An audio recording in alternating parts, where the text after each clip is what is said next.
Hello there, and welcome to the Outside Film Podcast, where we talk film, TV, games, and all that jazz that is there tomorrow. This week, we're taking a break from Spider-Man finally and talking about Hawkeye. My name is Tom, and as always, I'm joined by my Something new co-host to John. talk about. Yeah, something new. Yeah. Finally, that goal. We're Hey. not talking about another Marvel thing, am I right? We're going like from Marvel to Marvel. When we're going to talk about something different, we could talk about I don't know, like a show that maybe in the past, or I don't know, like something new. Well, But we're doing. today, We got Matrix next week. oh yeah, Matrix. I can't wait to That's talk about that. I'm going to see pretty that cool. today. Oh, are Ooh. you? You're gonna see it today? Oh, tonight, but yeah. Oh, cool. Yeah. Wait, have you watched the sequels then? I know what happens in them, Oh, but okay, I'm cool. not, Yeah, I'm probably gonna watch them after Christmas. And hey, Merry Christmas to everyone celebrating Christmas. This will come oh out on yeah, Merry Boxing Day, Christmas, Happy so Hanukkah, whatever you celebrate, all and of it, yeah, just all of it. Happy all holidays, of everyone. it. Yeah, yeah. Happy Happy holidays from holidays. Yeah. Marvel Studios. Did you right? Let's use this as a segue into Hawkeye. Did you see the post-credit scene at the end of the Hawkeye finale when it said Happy Yeah, Holidays? yeah, Spoiler alert, yeah. everyone. Oh, it Oh was yeah, an spoiler. extended. It was an extended sequence from Rogers the Musical. Uh, My God.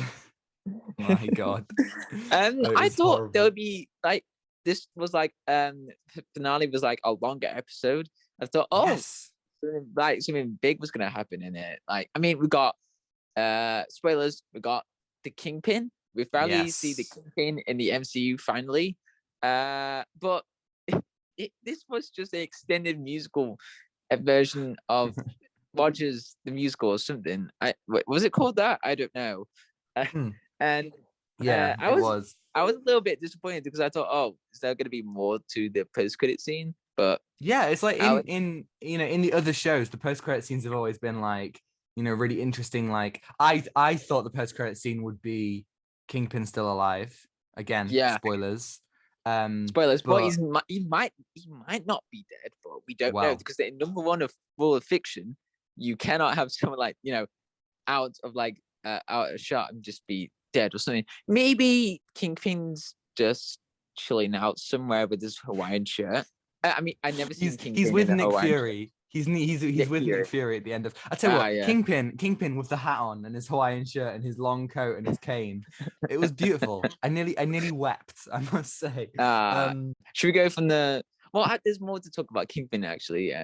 But should we? Well, I Should we mean, get back like, to? let's just kind of just talk like let's not do it like episode to episode. Let's just kind of Oh talk yeah, yeah, through. And yeah. I just want to say the bet like the Clint Barton, he's so tired of this shit. What I love so Oh much yeah. about this show, it's just a He's man tired. who's Yeah. just like the whole time just like, oh, I don't want to be, I just want to go home, man. I just want to go. I He want to says the see my whole time, family. he wants to see his I want to family, see my god damn it. family. But Yelena, just like, oh yeah, there's a great bit on Yelena. We'll get that. Yes. I just loved Hawkeye throughout throughout the show. Like, he was just tired, but he just kept on helping Kate Bishop throughout the show, and and this just like took many influences from Christmas films, like Die Hard. That you can Yes. tell he Hey, was hey, like, I watched Die that, Hard at the cinema last night. What an oh yeah, experience. Yeah, it was cool. It was cool. But no, yeah, there's great. definitely a lot of influences, that kind of thing. Mm. I know that everyone's been kind of, we haven't had a Hawkeye film yet, but I'm glad that it was a TV show, because what the TV shows have allowed, all of them apart from What If, they've allowed us an What opportunity if? to Mm. they've allowed us an opportunity to kind of get into these characters. Do you know what I mean? And kind of like develop them as people, Yes. rather than like, the same amount of In screen the time that would be afforded by a film. Yeah, and I feel like that thankfully we have these TV shows to explore more about the character. And I think I said in the past about characters that are fully developed in the shows are just great. Like, we talked about Falcon and the Winter Soldier and Loki, about the huge events that happened afterwards, and what happened, what are like the impacts, and what happens afterwards, the aftermath, the aftermath really.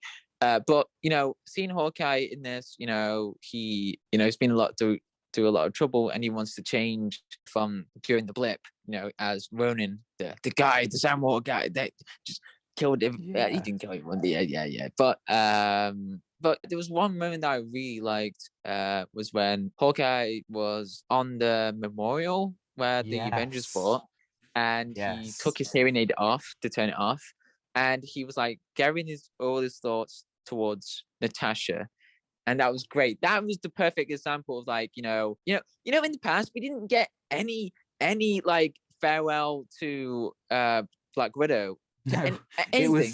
it was frustratingly fleeting in Endgame. Yeah, like it was all focused on like Iron Man. I mean, I get why, but come Yeah, on, totally. another character just died. A huge, like, lovable character. Definitely. But Hawkeye, this bit was great. He really wanted to give his final thoughts about Natasha and put it in the past. But Yeah, developing Clint's PTSD concerning Natasha and the events of Endgame as a whole. I think that was so strong. The thing that I think the worst thing about Phase 3, in my opinion, was in Captain Marvel, in Far From Home, in Ant-Man and the Wasp, they didn't take the opportunity to really develop and explore the ramifications of the snap and the blip. But in Phase 4, they do it in WandaVision, they do it in Hawkeye, they do it in Falcon and Winter Soldier. You've not so much in the others, but those three especially, you get some really good scenes. There was a great scene where Yelena, we get to see the angle of the blip from somebody who is like before and after. You get to see Yelena kind of going to the toilet and like that was being snapped and then blipping back in, and that was incredible. That was like a perfect example. We saw like different perspectives, and that was pretty cool actually. I mean, not the comical version of that in Far From Home. Wait, what film's that? Sorry, what film are you talking about? Sorry, I don't. I just I saw a white flash. I saw a white flash, and the black and men just, I don't know. No Way Home. Oh, a little bit confused at the start, but there we go. Yeah, like at the same time. But yeah, it was pretty cool. Well, not pretty cool, but like really interesting to see different perspectives. Yelena's view, like she just fully like transported like 5 years, well, like stuck in somewhere, I don't know, like 5 years and brought back. That must be like pretty scary, to have that. And that was well done. So props to that. So yeah. And Marvel are using this as a really good like excuse. Like, oh, why didn't Yelena age in like 9 years? She got blipped.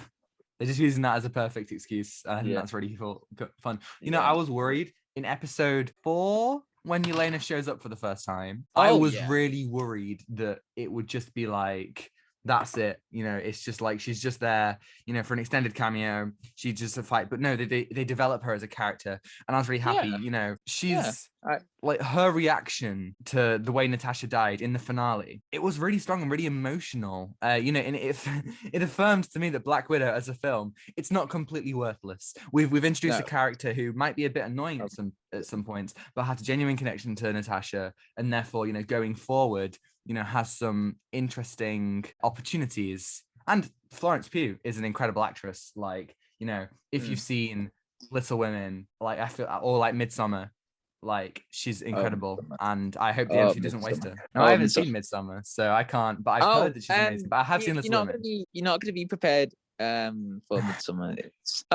It's a very intense film. Anyway, Florence Pugh. I thought that whole situation was going to be in future events. I don't know, like when, Madam Hydra says, oh, this guy, he killed Natasha. And then I thought, that's going to be interesting for a future event. But this was well placed in Hawkeye. It was only, develop her character, her relationship between Natasha and how that impacted to that whole show, fighting with Clint. So, yeah, I thought that was, a quick and clean end to that whole conflict to that. Yeah, well, you bring up an interesting point. They didn't address Valentina at all. Valentina's in Black Widow and she's in Falcon Winter Soldier. And I thought that Yelena would be going on a revenge mission, but it seems that instead it was Kate's mum who hired her. That's not what I thought based on Black Widow. That's a bit confusing because we thought,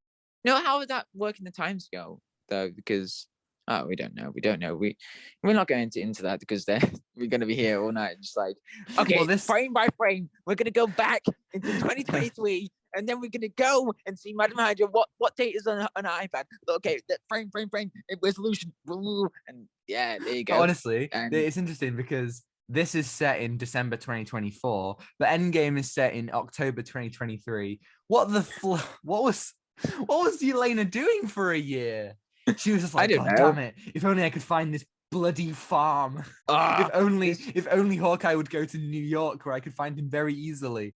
yes, and December. Oh, yeah, I could not go to New York until next year. People said, "Oh, New York. Oh, I got to go to New York," but I want to I visit the can't next go there. Right. Statue of Liberty, which has now been destroyed because No Way Home. I'm pretty sure No Way Home takes place before Hawkeye. So yeah, It might. Yeah, that's. I did that because that's really irritating me. That because at the fight at the end, like the Christmas tree fell. I was like, oh, so where is he? Where's Spider-Man? yeah. No, I was I like, really I thought was just like Spider-Man was going to be waiting. there. I was like sitting there. I was just like Spider-Man, Do Spider-Man, crying in the corner, just like Spider-Man wasn't in it, but you know who was in it? Oh, Mephisto. he was in it. Mephisto. Yeah, Mephisto. he was there the whole time. Oh no, Mephisto was Kingpin the whole time. What? No, it makes sense for Spider-Man to be in it because obviously he's in New York. He literally swings past it. He clearly lives close by. However, at the same time, I'm glad that he wasn't in it at the end of the day because seeing Kate and Clint work together, they're back to back and they're firing arrows. It was a really really cool. Sweet moment. I mean, like the action in the show. I feel like the choreography is kind of all over the place, but it works well enough. But you know what? This show soars with the archery. Oh my god, the trick arrows and the impossible shots. They're so much fun. They are some of the coolest moments, and that's like that. Yeah. It's a Hawkeye show. That's what I want. I want stupid arrows, like the hangpin arrow. That was so funny. Like just getting it it's just so creative. All these different trick arrows. It's so cool. That's really cool. Yeah, that's the one thing that we haven't fully explored about Hawkeye because the MCU, he didn't really use a lot of stuff because that would have made him a lot more cooler. But he was really cool in the Avengers film because he had arrows and just attacked aliens. I mean, he did have trick arrows in that. Yeah, they weren't like properly like all the way to the top. Like if you're on a scale out of 10, this show might be an 8 out of 10. An Avengers Assemble might be like a 4 out of 10 in terms of trick arrows. And then in Age of Ultron and Civil War, barely. I guess the only time in the other films is when Ant-Man is on his arrow and he shoots it and all the arrows come apart. I guess so. Yeah. Like whatever. I give that Civil War and Age of Ultron. I mean, I guess there are 5 out of 10. There's trick arrows, I guess. But Avengers, well, I don't know what even happened there. It's just a 4 out of 10. But here in Hawkeye, Arrow Cinema. Yeah, you got. Yeah. I'll tell you what, arrows. It makes you see Hawkeye in a different light. I always liked Hawkeye. I was never kind of thinking that he was pointless. A lot of people do. But the opening scene of the show with Kate in New York, and she sees the events of Avengers, she sees the incident. And, it's kind of like they're showing the relatability of the audience. And you're seeing it through her eyes, seeing these people come together. And seeing Hawkeye, and it was so cool. Like seeing him fighting off all the people, then jumping off the roof. It was like showing it through that childlike perspective was like being a child again. Like watching that the first time. Do you remember watching? Did you watch the Avengers at cinema? No. Oh right, okay. Well, I have to say, watching the Avengers Assemble in the cinema was something else. It was amazing, and I felt that. I felt like I was a child again. And I feel that really cool. If you think about it, with New York, like Avengers, I felt like that New York is like the epicenter of everything that happened. New York's the epicenter of the multiverse at this point. Like, why is everything happening in New York? I'm not complaining, but the snap, the Thanos' ship coming down to New York near Doctor Strange's. Yeah. And it's so. I mean, let's be honest. It's so tightly woven together. Every time one of the film goes back to 2012, they do it in Endgame, they do it in Hawkeye. They probably have done it as well since, I guess, in Civil War, kind of. It was like, they do it really, really well. Yeah, it's a bit. Wait, when did Avengers come out? Was it 2012? 2012. Yeah, 2012. Oh, yeah. That's crazy because that came out nearly 9 years ago. Oh no! Oh my God! It's literally 10 years ago. As of next May, it's 10 years ago. Oh, I'm old. Wait, old man. The Hawkeye show is set in 2024, right? Yes. So this is 12 years later. 14 years after. No, 12 years. 12 years. 12 years. No, Maths. oh yeah. I'm stupid. Okay, Maths, 12 years, John. guys. Ignore me. Okay. But yeah, I guess that's a long time to get to New York with, after the huge alien invasion.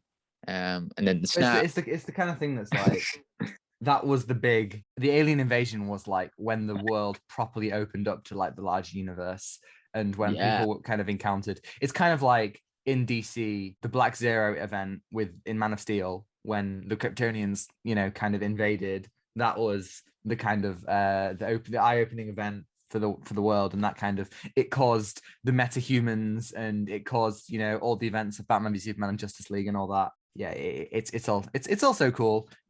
Things being tightly woven together and all linking back to each other it's a simple thing.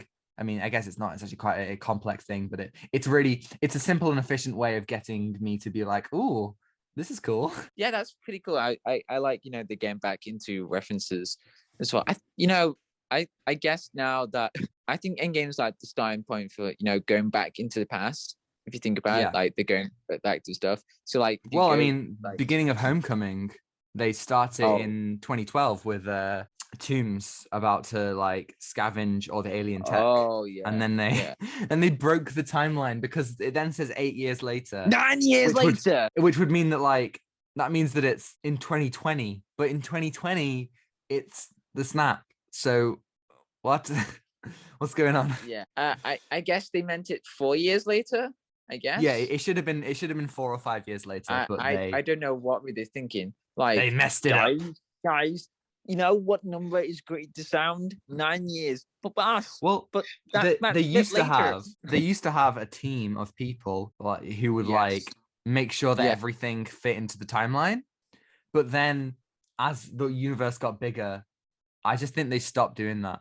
And therefore they messed a lot of things up. The Hawkeye show? Nah. 2023? Nah, it's in 2024, guys. They're trying to put everything in the future. Like, no. But I respect that because, it's confusing to have that. So, yeah, I like how Hawkeye is set in the, proper time with trick arrows and, set after the snap. So, yeah. They're very much embracing a more stupid aspect. Like the comedy, I don't hate the comedy in this show, and a lot of time it kind of feels organic. And there's that lovely contrast between Clint, who's so like he's just done with everything, and then you got people like Kate and the LARPers who are a bit more jovial and enthusiastic. It's a very nice contrast. And kind of say this show was really not like to LARPers was really nice. It treats them with humanity. It doesn't just laugh at them. And their scenes on they're not like there's just loads of fun and maybe they're a little bit of a waste of screen time, but they make them like relevant to the plot and they make them well-rounded characters. And I have to say, it's weird that the show was so respectful to LARPers, but at the same time, it just spat in the faces of every musical theater fan by being like, haha, Roger's the musical, it's so stupid. Look at this like dumb song. And it was like, ugh. Yeah. And the comedy, the tracksuits. And actually the tracksuits they're straight from the comics, the Matt Fraction they're straight from the comics. And I want to read that now. I actually really want to read that run. They just released an omnibus of all of it. Really? It's only like 30 quid as well, so like not that bad. Oh, that's not too bad. I'm really like I'm definitely gonna read it after the show because like it seems like a really interesting premise, and I have no doubt that the comics are 100% better. But the tracksuits. Can we just talk about the tracksuits for a second? Let's talk about the tracksuits, man. The one unexpected thing is that the show referenced a Wes Anderson film, The World Tenenbaums. Yes, because they all look like that. Yeah. Yes, they look like they're Chas Tenenbaum and his kids. Yeah, brilliant. I love it. Oh my god. I didn't expect that. That's like the first proper Wes Anderson film that referenced in the Marvel. Wes Anderson is canon to the MCU. Oh my god, Wes Anderson! Imagine he would do a film about Hawkeye's trick arrows. I mean, Wes Anderson could do crazy things in the superhero genre, but I don't think that's his vibe, honestly. What I enjoyed about the tracksuits is that they weren't just like bro. bro, bro, bro. It's that Bro, they weren't just faceless and kind of personalityless henchmen. They had like their own like little like quirks, and they had like a nice banter with each other, and they weren't just like complete. And they said bro a lot. What I liked it, like stuff like when Kate's there and she's like, and she starts talking to the guy about Imagine Dragons. Like what? And then like trying to get his trying to get one of the girlfriend. I think the girlfriend died. Yeah, trying to get her to Maroon 5, and like thank you for helping me, and like what with what, and like my girlfriend. I can't do a Western accent. I'm sorry. It's all right, John. We can't all do a Florence Pugh. We got to see Maroon 5. Thank you, Kate. And then just get kicked out. And that's a really good joke. God. I really like. I think that they were fun. And I think from that, obviously, we're getting a spin-off about Maya Echo, which I think is going to be, and I think of course, we've got another piece of deaf representation. Like. It's just so cool to see. And, the whole like revenge plot line with Kingpin is like really, really cool. And it sets up her own show. I don't think Kingpin's dead. In the comics, Maya did shoot Kingpin in the head. Kingpin survived. I mean, oh my God. Like, just talk about Kingpin, like, just a little bit more. Okay, like... I don't think we fully. Well, we can talk about it because we don't want to be like all over the place at once. But with Kingpin, it's funny how like I started watching a few episodes of Daredevil. And I think I got to see. Did you? I don't know. Yeah. What? Oh my God, I love that show so much. Wait, is this recently? Have you started watching it recently? Yeah. Ah! Wait, where are you? Wait, come on, wait, no, stop. We're no longer talking about Hawkeye. It's all Daredevil now. Where are you? Tell me everything. Wait. No. Just like season 1. Just season 1. Oh, season 1 is a perfect season of television. I hope you enjoy it. And everyone listening, if you liked Kingpin at all, he is nothing in Hawkeye compared to how he is in Daredevil. That show is immense. And, I'm not going to spoil No Way Home, but if you've watched No Way Home and you liked that thing, watch Daredevil. Dude, it's a great show. I was so happy seeing that in No Way Home. Like, we know what we talked about. Like, like. And you can hear our thoughts on all that in last week's episode. Ding. Ding. Yeah, like, there it is. I think Kingpin, he was such a powerhouse, and he's like an unstoppable force in the action scenes, and like he commanded such a presence. Like when I was a boy, she just shot, like Kate just shot him with an arrow, and he just like took it out like it was nothing. And that's like really, I was really glad they didn't make him like he looks in the comics, like in Spider-Verse, like huge. But he was still like really imposing. Oh, the funny thing is that when I was reading the comments about Kingpin in the finale, was that the way that he was like shutting the car doors in Daredevil was like aggressively, and then in Hawkeye he just like completely ripped off the car door. It's not as bad as Daredevil, man. In Daredevil, he goes to town with the car door. It's brilliant. Yeah, I wish he wasn't so unceremoniously removed at the end. Like I said, I don't think he's dead, but still, I think the fact that they got rid of him that quickly, it kind of took away some of his gravitas as a villain. Yeah, and I felt like that he was still threatening, but like not that hugely like Avengers level threat type. No, I'm glad about that. Apart from Loki, all of the shows, they haven't been world-ending plots. They have been personal, and like the final episodes of even of Loki, of the final episodes of Loki, and even WandaVision. And I'm very critical of the final episode of WandaVision, but the final episode of all the shows, apart from What If, again, What If can go die in a hole. We didn't even cover it on the podcast. That's how bad it was. But yeah, like all their finales have been really character driven, and they have action in them, but it's all about taking the characters on their next step, and I think it works really, really nicely. Yeah, I agree. Vincent D'Onofrio, what a performance. Like, I hung on to every single word he said. Like, it's just a shame. Like, the reveal of Kate's mum being evil, it comes way too late. And why does every single MCU show at this point introduce trying to suspect like, that everyone a big villain at the end? Like, what's the point? Agatha, Power Broker, he who, like, the only one, like, I thought Kingpin was great. I thought Power Broker and Agatha really sucked, but He Who Remains is the only one who really kind of had that force. Yes. Jonathan Majors This just kind of was- came in. He was chewing the scenery so much, and he had so much to say about the literally, ideologies. literally, And he was eating an apple. oh, he was brilliant. But yeah, like I don't know It's why they're good. doing this. Why not just have a villain all the way through? I just don't understand. Yeah, I don't know. Are they just leading up to something? Because this is just like the formula now. A formula now, right now. It's like, oh, who's Back the bad to- guy in one division? Back to Is it formula. me? Is it someone? No, it was Agatha in that song. Don't- It was don't do Agatha it. all along. No, don't do it. No, never again. I hate that song so Never. much, man. Like, no, I can't I even. wanted to maybe file a complaint about saying, why does this song exist? Kevin. I was like, Kevin! no, John, you must not show anger towards the Marvel Corporation, and just like Kevin will come for you. "Ugh." He'll shut you down. I swear. No, I'll tell Kevin them the truth. Feige.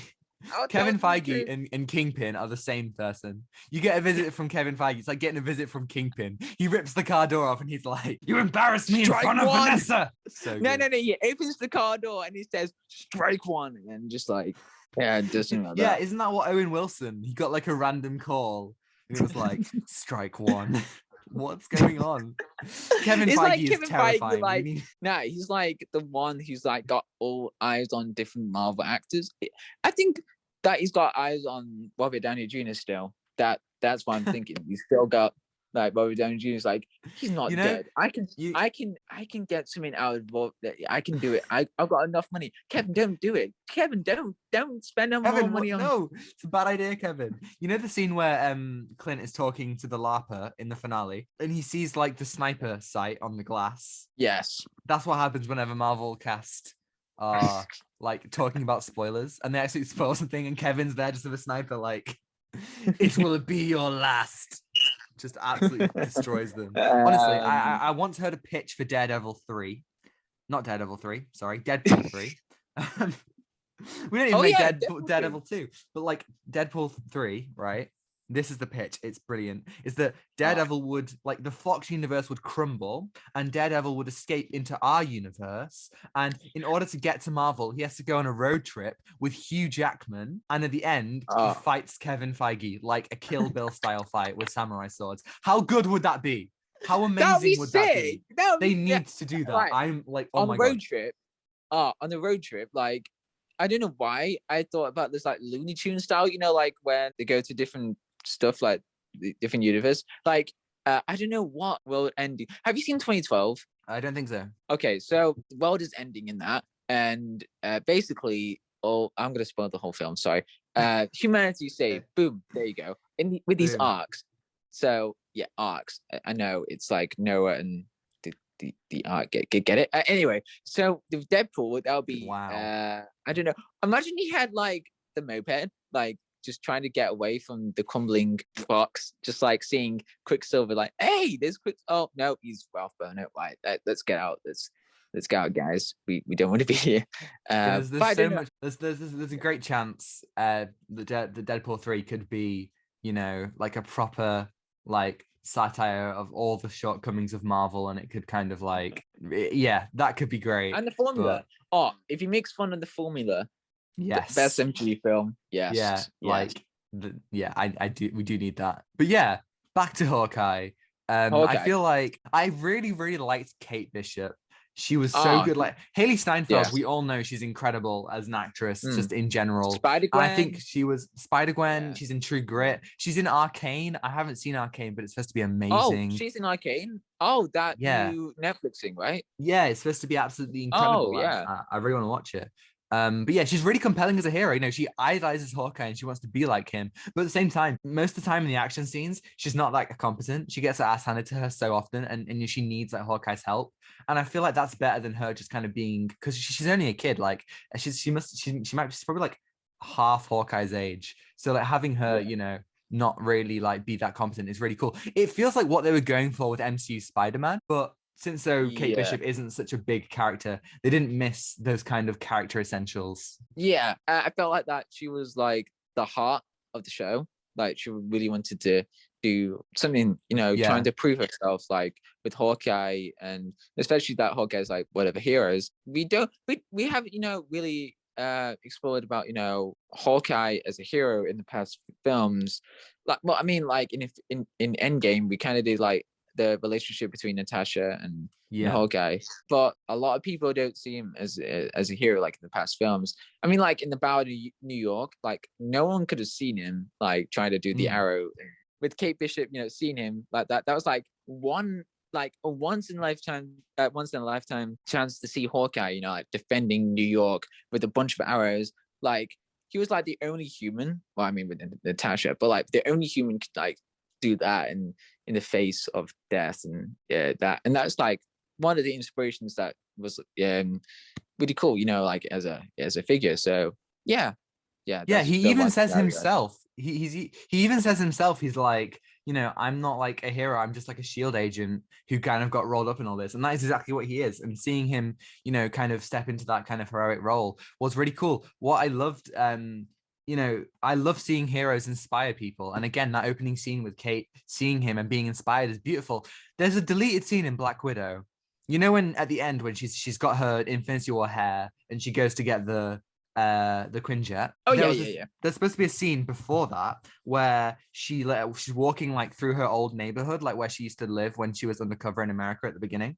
And she sees a load of kids playing like Avengers, and like this young girl like sees her and recognizes her, and I think she kind of like waves. They kind of wave at each other, and it's such a sweet, like, why the hell do they cut it? It was such a sweet moment. And what makes Heroes so good, whether you're telling a story about heroes who have lost their way, heroes who don't want to be heroes, or heroes who are through and through, the best of us, seeing their interactions with people is, the best. Like whether it be children inspired by Batman in The Dark Knight Rises, or even like people scared of Batman in the other films, or people like idolizing Superman or being scared, that kind of thing. Seeing kids look up at a hero like how the audience looks up to heroes, it's amazing. Yeah, that's a whole discussion to talk about, like as heroes, like who they inspire, and to aspire as well. So, there's one bit that I really liked. Kate Bishop and Hawkeye are, having a great time in the apartment, trying to, sort out with the decorations and like doing the trick. Yeah, that was really cool. And then there was one moment, like the best scenes of the show were those small moments of character bonding, just putting up tree decorations, chatting about archery. It really goes to show how much, Kate looks up to him as an archer, not just as a hero. And I just think that's, seeing them act regularly. And it comes back at the end when Kate gets to come with them in their family Christmas. It was really nice. Wholesome. And there was a really powerful moment when Kate Bishop asked him, like, what was the best shot that you ever took? And then he says, the one that I didn't take. That was a lot to think about with the discussion about with Natasha. And you can really see their relationship as strong and powerful. And I really like that within that whole conversation. But in the past films, we only saw their relationship as a bit comical, like saying, you know what happened in Budapest? Budapest. Yeah, you go. Sorry. Budapest is now a lot less impactful after what they did in Black Widow, because they're kind of joking about it and they liken the killing of a child to an alien invasion. Like what? Those aren't the same things. But Clint and Kate. Like Clint and Kate bonding over smaller things than just superheroing.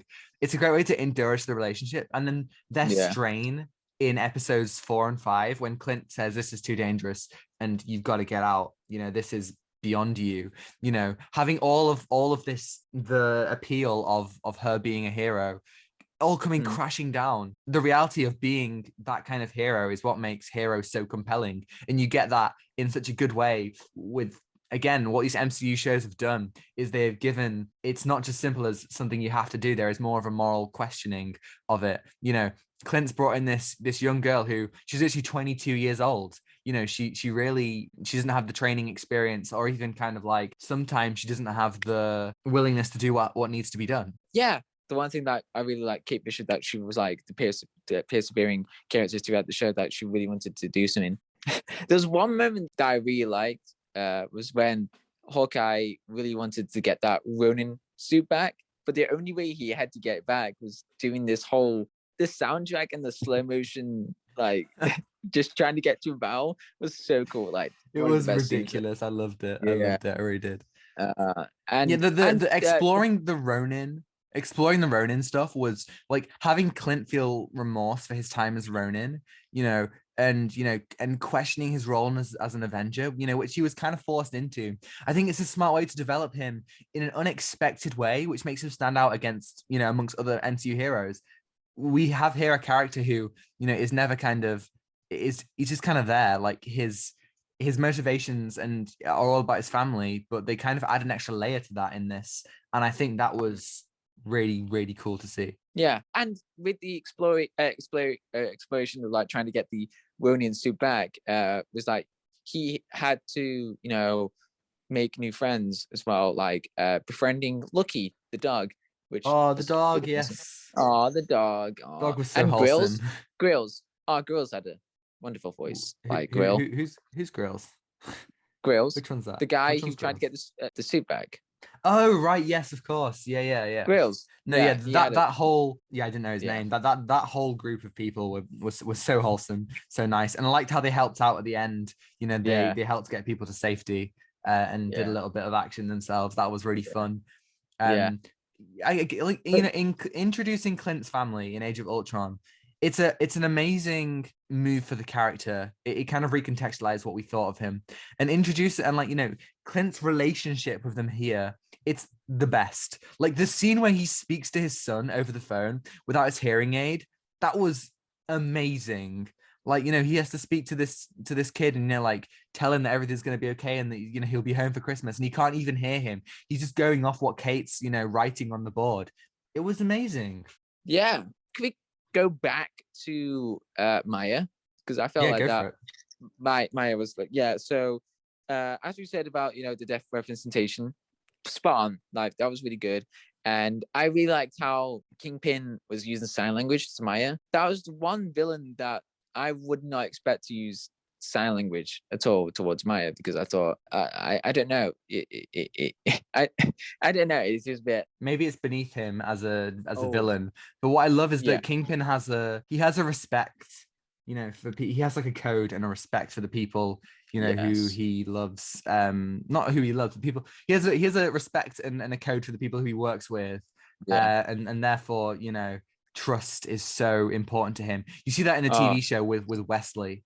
His relationship with Wesley and his trust that he has of his right-hand man is, really important to him. And with Maya, I felt like that she was like one of the strongest, well, not literally the strongest characters, but like of what she went through, and that whole conversation was really powerful and personal about like how she was gonna go through these two worlds, talking about like her, as the dragon, like how is she going to fight through. And the one thing that I really liked as well was another detail, was that she said to Hawkeye about why you're using hearing aids, because then that's letting him down with his vision, because with vision, with you, there's a lot more visual learning within, with deaf people with like sign language or using like martial arts or trying to do that, because that's more visual learning. So that's another detail that I really liked as well. I like that little, she's like, how did you get deaf? And it just had that little montage of just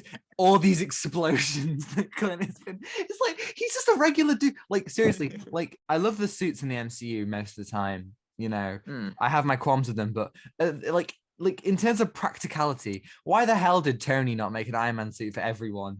Like, I swear to God, like, Clint's just like, his eardrums are bleeding, and like everyone, Cap's like, Avengers assemble, and Clint's like, like in the corner with his ears just like on fire. My ears! What?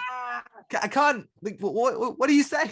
Like, it's no, but I think it's a really good and another cool step for the character. It's another kind of comic book things. I do wish that we explored his feeling of like his feeling like he doesn't, in the scene where Natasha sacrifices himself, Clint doesn't feel like he's worthy of living because of the stuff that he did as Ronin. And I don't feel like he truly got over that in Endgame. I would have liked to see him kind of grapple with the fact that he doesn't feel like he has a right to be with his family, or to be alive at all, and that he should have been the one who sacrificed himself and not Natasha. I would really like that to be explored, but I don't think we really got that as much as I would have liked. Yeah, I'm glad that they explored everything in this show, because I felt like with Endgame was everything at once. Yeah. Like Hawkeye with the relationship with Natasha, Thanos, and Tony and Captain America's relationship, and Hulk, Thor, Fat Thor, and the Weird Hulk. That was a bit weird, and a lot of like missed opportunities in that thing, but it was more resolved in Hawkeye, which I'm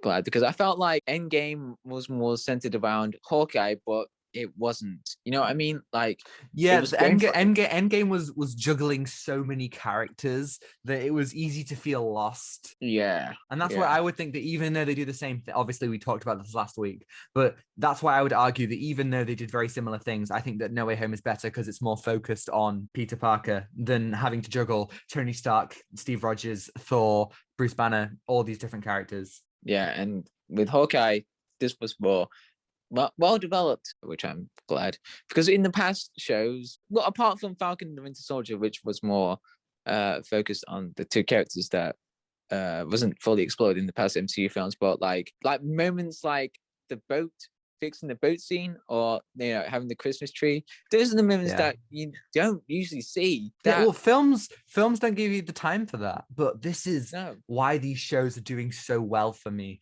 Maybe they're not all as experimental or world shattering, universe shattering like WandaVision or Loki, but I don't care. The film could be the biggest, like most instrumental thing. It could be dealing with the multiverse, and it could be introducing all the characters, but what I value the most are small moments where characters sit down and talk about their ideology. They talk about what's important to them, and we got so much of that in this show, and I loved it. Yeah, so many great moments. Oh, I wonder what else to I think the weakest part of the show is with Kate's family, really. Like, I buy the relatability of her relationship with her mum, but I mean, Chuck, he's just like such a mustache twirling sleazebag, and then he's not even a villain. I'm the villain? No, he was this weird red herring. Like, what's the point? And like, yeah, I just didn't really empathize with that. The best part of it for me was Kate's decision to take her mum into the police. Like, that was a really good moment for, like, I could understand the moral dilemma of taking your mum to the police more than I could any of the other things she goes through. And I felt like what you said about Jack was like, yeah, he was just there, just nothing really important. Like, he was just mustache Charlie. Like, you think I'm the villain? No, I am Jack. I've got a sword.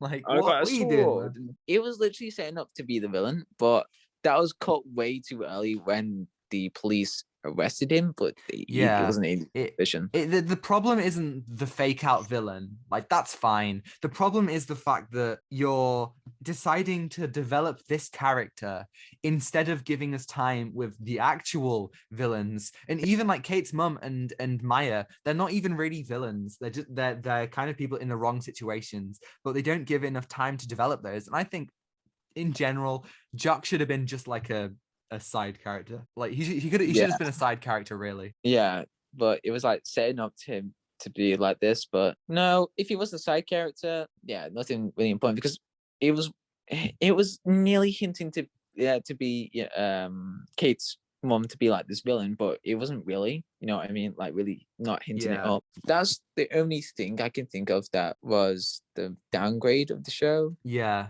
I also felt like episode 2 was a bit of a filler episode, but I feel like most of the episodes did some really cool stuff, and that was the only one where it was like, yeah, it was good, but it wasn't anything like a huge revelation. Yeah, there's some great moments that I really liked, especially the car chase scene with using the arrows, and Kate thinking that Hawkeye is like using this, like, communicating well, like, oh, we are communicating. Oh my god! And just, he's like, no. No, I can't hear. What'd you say? I'm. Yeah, like when they're sitting on the subway and they say the same things. It was really cute. I think that's all I have to say. Yeah, that's all I have to say about Hawkeye. That's brilliant. What are you giving out of 10? An 8 or a 9. I'm going 8. Yeah. Yeah, great show. I might watch it once a year for Christmas. I don't know. Just Yeah, I mean, if it would be either this or Iron Man 3 if I was to watch any MCU film for Christmas. But MCU. I'm genuinely really excited to see where Kate Bishop goes, as a character. Hawkeye, I don't know. I mean, like, I could leave Clint Barton's story here. And I thought it was really strong. I didn't think it was as good as Loki or as Falcon Winter Soldier, but I definitely thought it was better than WandaVision. And it was, oh my God, it was leaps and bounds ahead of What If. Are you kidding me? What's this? But yeah. Final weird thing. I didn't like how they said that Clint's wife was a Shield agent. I don't like apparently that. she's Agent 19. Okay. Cool. I guess. I don't know if that's linking back to Well, isn't Sharon Carter was Agent 13? Yes. I don't know. Is her name Barbara? Barbara. No, her name's Linda. No, what's her name? Well, the actress is called Linda. Laura. Right, because in the comics, Hawkeye is, I don't know if it's Barbara or not, but someone who is a Shield agent called Barbara. I don't know if I'm reading that one. Like in Secret Wars, if you think about, I don't know, Secret Wars? No, Secret Invasion. Sorry, right? Not Secret War, because there's another comic from Marvel that happened. That was a huge event. But in Secret Invasion, there was one bit where Hawkeye is trying to find, I don't know, it was called Bobby? No, Bob? I don't know. Oh, Bobby. Yeah, no. Mockingbird. She was in Agents of S.H.I.E.L.D. Yeah. Yeah, okay, yeah. I mean, yeah. I don't know. But yeah, I just, personally, I would have preferred it if they had her just be a regular civilian. I don't really care that she's a civilian, that she's a S.H.I.E.L.D. agent, but yeah, I just kind of preferred it better before. There you go. Yeah. Well, I guess that's it. Right. That's it. Yeah. Go away. Bye. Thank you everyone for listening. If you enjoyed us talking about Hawkeye, give it a like. We've done so much Marvel stuff recently that you can check out if you want to see more. We've done all the Spider-Man films. We've got videos on WandaVision, Falcon Winter Soldier, Loki, Shang-Chi, Black Widow, Eternals, No Way Home. We got loads of stuff. Venom. We got other superhero stuff. We've got loads of stuff you can listen to if you're interested. You can subscribe if you want to see more. Next week we're doing Matrix Resurrections, baby. Oh yes. Woo! Yeah, baby. Yeah, I'm so excited for that because I've been like listening to Clubs. It's the song that was played during the Matrix. The one in the trailer? No, when Trinity and Neo shoot all the guards in that one scene in the first film. Oh yeah. Is that the song? Song? It's called Club to Death. There we go. Right, cool. Yeah, I'm like, hell yeah, this is what I'm waiting for to see some really cool stuff. You know what? I've been avoiding that second trailer for so long. I saw it in the cinema yesterday. No! I know. It's it's not even that bad, but it did spoil some things for me, and I'm annoyed about that. So definitely, if you can avoid it, everyone, if you've seen the first trailer, which might I say, the first Matrix trailer for Matrix Resurrections, cinema. Such a good trailer. The second one, there are plot points that I wish I didn't know, but I guess here we are. Are you kidding me? Oh, Tom, Yeah, I feel so sorry for you. It's okay. It's all right. Because I just want to go blind. I just want to go blind into it now. I know nothing. I am the nothing now. Ooh. Yeah. So we're very excited to talk about the Matrix Resurrections next week. So yes, thank you for listening. I didn't say this last week, so I gotta say it before I remember. If you want to get in touch with us or say, tell us your thoughts on Hawkeye or anything, email us at outsteinfilmpod@gmail.com. We will answer on air. Is that we'll answer on the podcast. Or we'll send you a written response if we get so many. We probably won't, so it'll be fine. Or you can follow us on Twitter or Instagram. Instagram, you can see all of our thumbnails, and on Twitter, you get loads of opinions from me. So, you do that if you want.